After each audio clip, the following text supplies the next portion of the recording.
Have you ever wondered why people commit shocking crimes daily? Is evil something you are born with, or does life create it slowly? Today we explore the criminal mind. Stay with us till the end. Let us start with the brain. Scientists have studied this for decades.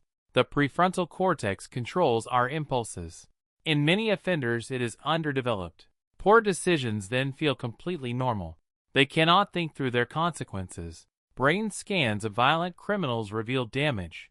The emotional regulation system was weaker. Impulse control was significantly much lower. This does not mean crime is excused, but biology plays a very real role. The brain matters more than we think. Now let us talk about childhood. Childhood is where everything truly begins. A child raised in constant abuse learns the world is never safe. Trauma rewires a young developing brain. Pain becomes their only known language. Kids who witness violence normalize it completely. They grow thinking conflict always means fighting. Love to them feels dangerous and unpredictable, so they protect themselves by becoming hard. This emotional armor slowly leads to crime. The wound started long before adulthood arrived. Next is the powerful role of poverty.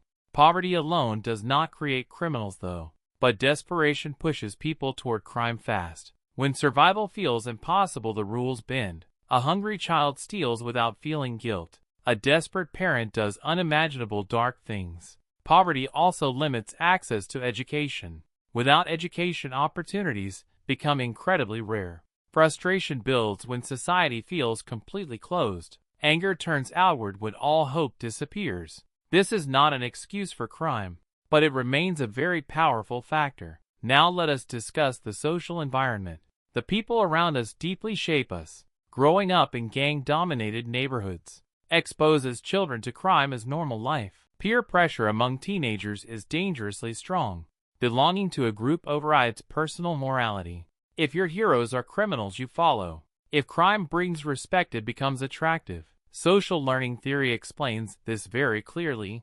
We model the behavior of those around. A child without good role models suffers deeply. Their moral compass never properly gets set.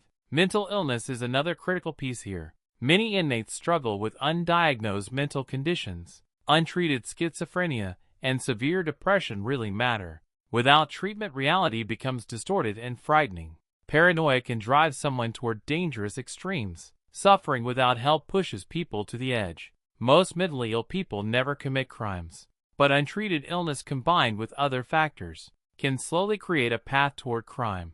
Access to proper mental health care changes everything. We must treat illness before it escalates dangerously. Prevention here is far better than punishment.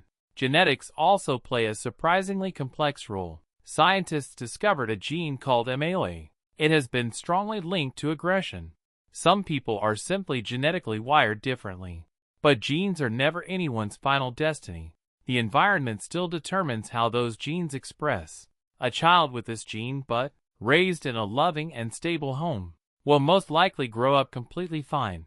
Genes load the gun, and the environment pulls the trigger. Both must combine for criminal behavior to emerge. Biology and lived experience always work together. Now here is the most powerful truth. Most people facing every single risk factor never commit even one crime in life. Resilience is an incredibly real and powerful force. One caring adult can completely change trajectories forever.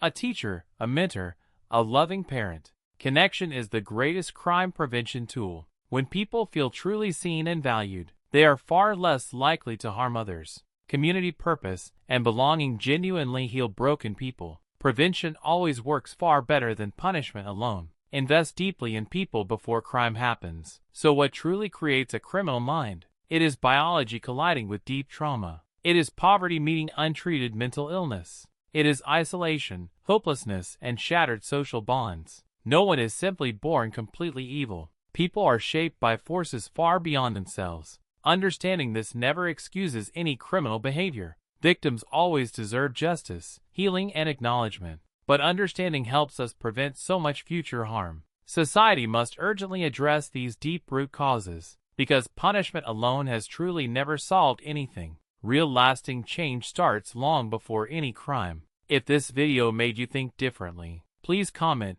and share it widely. Subscribe for more deep and meaningful content. The important conversation about crime must always continue. Thank you so very much for watching. See you in the very next one.